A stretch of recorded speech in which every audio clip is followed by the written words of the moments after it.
मला त्या सदस्य सकट फटफटत नेलं. यांचे बंधू खासदार नितीन काका पायऱ्यांवरनं त्याला खाली पाडलं. माझ्या शर्टावर रक्त. जे सदस्य माझ्या बरोबर होते संदीप मांडवे त्यांच्या शर्टावर रक्त. त्या महिला सदस्यांच्या रूमची झडती घ्यायला 10 पोलीस गाड्या. भाजपचे 50 कार्यकर्ते तिथं. आमचा एक बी कार्यकर्ता सोडला नाही. आम्ही चौघच. तुम्ही 100 पोलीस होताना 10 कार्यकर्ते आमचे शिवसेनेचे राष्ट्रवादीचे वर येऊ द्यायला पाहिजे. कसं तुम्ही घेऊन जाता ते बघितलं असतं. तुम्हाला अटकच करायची होती ना. आमच्या 2 सदस्यांना गुन्हा दाखल केलाय म्हणून. तिथं का नाही केली? का? 2000 शिवसैनिक तिथं होते खाली. तिथं नाही धाडस झालं पोलिसांचं आमच्या सदस्यांना हात लावायचं. मी, मान्य मकरंद पाटील, मान्य शशिकांत शिंदे आणि मान्य नितीन काका आम्ही ह्या सदस्यांना घेऊन या आपलाच चाललाय सगळा किस्सा. मंत्री महोदय, मला याच्यावर मला एक सभापती महाराज माझे हात जोडून विनंती आहे. म्हणजे आता या सभागृहात सुद्धा आम्ही सुरक्षित आहात का नाही असं वाटायची वेळ आली. सभापती महोदय, आम्ही चाललो 4थ्या मजल्यावर. सभापती महोदय 10 फुटाचं अंतर होतं. ते मेटल डिटेक्टर लावला होता जिथनं सदस्य आत जातात सभागृहात त्या मतदानाच्या ठिकाणी. ते मांडवे म्हणतायत अरे पालकमंत्री आहेत, मला जाऊ दे मताला. सभापती महोदय, ह्या दंडाला 4 पोलीस माझ्या. हे अजून दुखतंय. ह्या दंडाला 4 पोलीस. दोघांनी कंबर आवडली माझी. अंग सभापती महोदय माझा अजून ठणकते. 4 दिवस झाले मी गोळ्या खातोय. मला त्या सदस्य सकट फटफटत नेलं. यांचे बंधू खासदार नितीन काका पायऱ्यांवरनं त्याला खाली पाडलं. ह्यानाही ढकलत एका खोलीत नेऊन तिकडे ढकललं बाजूला.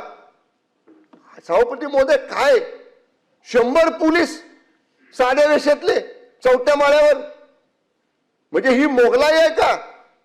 आम्ही मंत्री आहोत, आमदार आहोत, 4 लाख लोकांच्यातनं निवडून आलेले. एवढा माजुरीपणा केला. त्या गोंधळात सभापती महोदया काय लागलं मला माहित नाही. माझ्या शर्टावर रक्त. जे सदस्य माझ्या बरोबर होते संदीप मांडवे त्यांच्या शर्टावर रक्त. माझ्या बॉडीगार्डच्या लक्षात आल्यावर त्यानं रुमाल काढून मला दिला. मी दाबून धरलो थोडा वेळ. तोपर्यंत आमच्या दोन्ही सदस्याला पोलीस पळवत घेऊन गेले. सभागृहातून नेलं का तुमच्या? सभागृहाच्या अलीकडे त्या बॅरिक जे मेटल डिटेक्टर असते आत जायला लावलेलं ते 5 फुटावर होतं. सभापती महोदय, मला एकच म्हणायचे सभापती महोदय, ह्या पोलिसांचं आमची पार्टी मिटिंग होती तिथं 2000 आमचे कार्यकर्ते होते. तिथं धाडस झालं नाही. 4थ्या माळ्यावर भाजपचे सगळे कार्यकर्ते होते. भाजपचे 50 कार्यकर्ते तिथं. आमचा एक बी कार्यकर्ता सोडला नाही. आम्ही चौघच. हे मान्य मकरंद पाटील साहेब, मी, शशिकांत शिंदे आणि खासदार नितीन काका आम्ही चौघच होतो. मला आजही रेकॉर्डवर आणायचंय. तुम्ही 100 पोलीस होताना 10 कार्यकर्ते आमचे शिवसेनेचे राष्ट्रवादीचे वर येऊ द्यायला पाहिजे. कसं तुम्ही घेऊन जाता ते बघितलं असतं. ते बरोबर नाही सभापती महोदय. न्याय द्या आम्हाला, न्याय. आम्ही कोणाकडे न्याय मागायचा?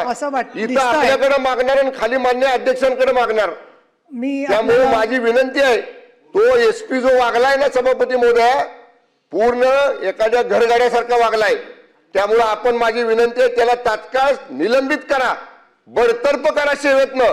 आज त्याची निवृत्त हायकोर्ट जज मार्फत त्याची चौकशी करा. हा अन्याय आम्ही सहन करणार नाही.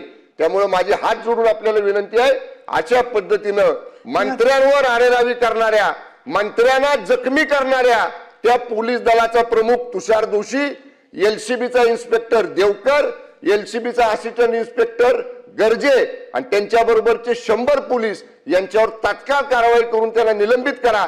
एवढीच हात जोडून सभापती महोदय आपल्याला विनंती आहे.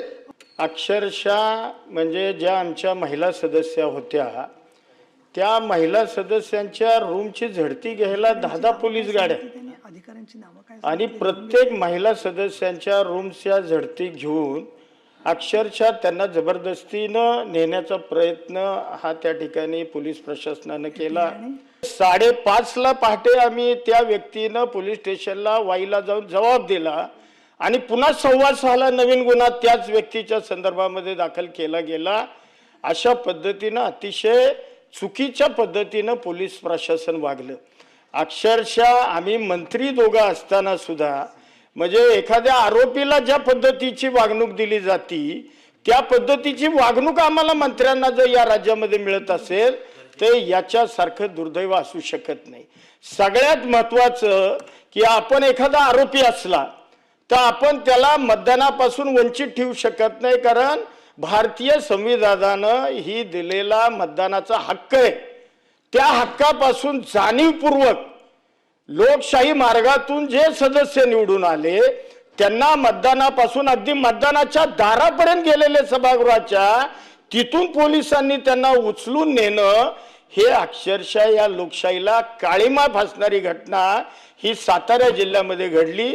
त्यामुळं माझी या निमित्तानं कळकळीची विनंती आहे की जिल्हा पोलीस प्रमुख आणि संबंधित प्रशासनावर आपण कडक कारवाई करावी, त्यांना बडतर्फ करावं, अशा पद्धतीची मी मागणी या निवेदनाच्या निमित्तानं करतो. माननीय मंत्री महोदय, मला एक विचारायचं आहे, याची CCTV फुटेज असेल त्यांच्याकडे तर ते प्रिझर्व करण्याच्यासाठी पण मी निर्देश देते आता, कारण ते निर्देश नंतर आपण द्या, CCTV कॅमेरे कारण हे होते. कदाचित ते डिलीट सुद्धा केलं जाण्याची शक्यता आहे. पण मीडियाकडे आहेत, मीडियाकडचे आहेत. नाही, आज मीडिया नव्हता. मीडिया.